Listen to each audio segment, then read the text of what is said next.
the standard deviation. When we use sigma, it is applicable to the population. When we use S, it is applicable to the sample, right? But I'm often using sigma because that is popularly used, right? So now sigma formula is square root of summation of x minus x bar whole squared by n minus 1, where x bar is the average, n is the number of data. And now you see the bell shape here. And this is the characteristics of the normal distribution. The center will be nothing but the mean. You see, mean can be represented by mu or x bar. For population, it is mu. For sample, it is x bar, right? Fine. The center is mean. If your point moves away from the mean, let's say it moves away by a distance equal to sigma. Now this point is called mu plus sigma. This point is mu plus 2 sigma. This point is mu plus 3 sigma. This mu plus 3 sigma is given a special name called upper control limit. Similarly, mu minus 3 sigma is called lower control limit. The 2 sigma limits are called warning limit.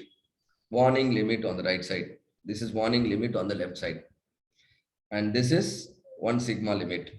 It is understood that whenever your data follows this kind of bell-shaped distribution, 99.73% of your points will definitely lie inside control limit. That means beyond 3 sigma, what percentage of points you are ignoring? Only what percentage of points? 0.27. Only 0.27% of your outputs you don't account while taking the decision. Right? You are okay with it. And that's why, we always go up to 3 sigma on the right and 3 sigma on the left. And we are not interested in learning beyond 3 sigma. What happens beyond 3 sigma? What happens to Earth? To what extent we will study? We might study, maybe up to certain kilometers. Only when we gain a lot of capability, then we learn, we try to learn further and further. Now we have a space station. Same way in our process also. Right now, our strength is, we generally go up to 3 sigma and then ignore the events beyond 3 sigma. Why we ignore the events beyond 3 sigma? The probability that those events can happen is only 0.27. Whenever the probability is low, it is most likely that it may not happen, right? And that's why. So 99.73% is the proportion of points that lie inside control limit. 95.45 is the proportion of points that lie inside warning limit. 68.27 is the proportion of points that lie inside 1 sigma limit. This graph is drawn using data collected from the process. The data is a sample now. If the sample is collected correctly, sample can help you understand the population. Am I right? If the data is collected properly, don't commit error. If you commit error, your standard deviation will change. If you commit error, your average will change. Then you will falsely locate the control limit. All your prediction will go wrong. That is why we are so serious about measurement. That is why we are so serious about sampling technique. When you are trying to see your sample is like this, can you tell me what will be the shape of the population also? That will also be bell shape. Isn't it? I'm human. The sample will exhibit the characteristics of the population, and that will also have. So you need to collect sample covering the entire distribution. You must collect sample from the extremity. You must collect sample from the average. You should not collect everything from the center and conclude that you are great. No, you need to collect data covering the entire distribution. That is why sampling techniques are taught to you. Use the best one that can help you collect the data from the distribution so that you can talk better about the population. All right. And you can even further understand your normal distribution. If 68% is there, then when I divide it, 34 on the right, 34 on the left. Am I right here? This is 34, this is 34. And up to 2 sigma is 95. 68 is already lost here. So remaining is 27. That 27 I divide. So 13.6 here, 13.6 here. Up to this 95 is lost. I know up to 3 sigma is 99. The difference of 4%. That 4%, 2% comes in the green area. 2% comes in the green area on the left side, and remaining is only 0.1. I ignore. I sum up, that is 100%. Always the total area under the curve is 100%. The area under control limit is 99.37. Area under warning limit is 95.45. Area under 1 sigma limit is 68.27. Somewhere you write these numbers very big in your walls, and then every day you see it. And a data distribution is considered normal if mean equal to median equal to mode. The curve is symmetric at the center. You see, I draw the line. What you see on the right side, same thing you see on the left side. Exactly half of the value are to the left and half of the value are to the right. The total area is 1. Hope it is clear. These are properties of normal distribution. I want to know about this river. What you see in my screen is a big river. Now sudden flood. All of you have to urgently cross the river. Now tell me, how will you judge on the river? If you want to judge on the river, you need to collect some data about the depth of the river. Am I correct? Correct. So certain routes you are marking to decide which is best for your entire group. You have group A, route B, and route C. And route A, somehow you managed, maybe you have used some equipment or a boat, and then you have gone along A. The depth is measured at different points. You can't measure everywhere, isn't it? How many points will be there along A? And somebody will be able to answer this question. How many points will be there along A? 6 are there here. How many are actually available? How many actual points are there? Many, infinite. It is always infinity. We never measure everything. So we always take sample. That is why we must study about the distribution. So some 6 points along A, 5 points along B, and 7 points along C. People have managed to bring it. Now, which route is best for my team? A or B or C? You have a suggestion there? A. C? A. B?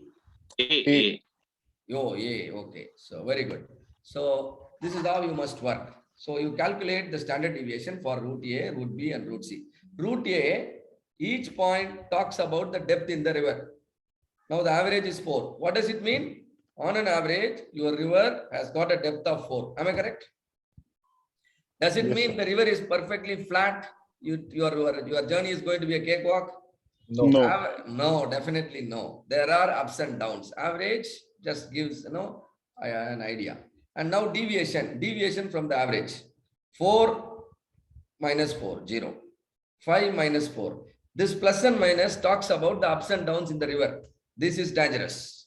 This is deviation. And total deviation is 0. Total deviation is 0 statistically, but in reality, it is not 0. That is why I square it. I square each value. I don't want to, I don't want this deviation to vanish. So squared it, and squared sum is obtained. Squared sum is 6. The sum of the squared deviation divided by n minus 1, 1.2. This is called variance. I take the square root of variance. This is called standard deviation. Standard deviation for route A is 1.09, and standard deviation for route B is 1.87. Standard deviation for route C is 1.683. Where the standard deviation is less, route A. Have you noticed average is same everywhere? Average is 4 in route B, 4 in route A, and 4 in route C. If average is same, which one you can believe? A, B, or C? You can believe the average if it comes with lower standard deviation. So choose the route A and then make your people walk through route A. The journey will be safe. Do you understand? Correct. Yes, You sir. can trust the average if the standard deviation is low.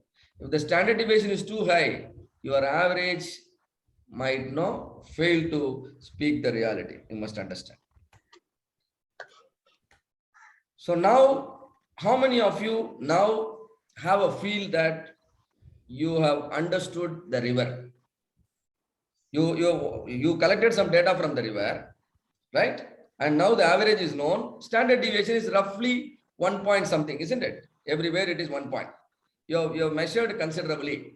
All that finally what you have in your hand is average and standard deviation. Now I want you to talk about the characteristics of the river. One of you can now try now. What do you know about the river? The average depth of the river is 4 feet. Very good, correct. And what can we say else that? Okay, the river has different depths, which is obvious. Average The depth is not even. The depth depth is not across even. Very the good. depth across different routes are not even. That is Very obvious. good. Very good. Very good. And route A is best for crossing the river. Correct. Very good. What else If we- can be said? If we calculate the range, then we will come to know where is the which way is very dangerous. Beautiful.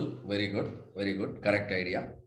Now, Sir, we don't know where when we have to measuring the depth.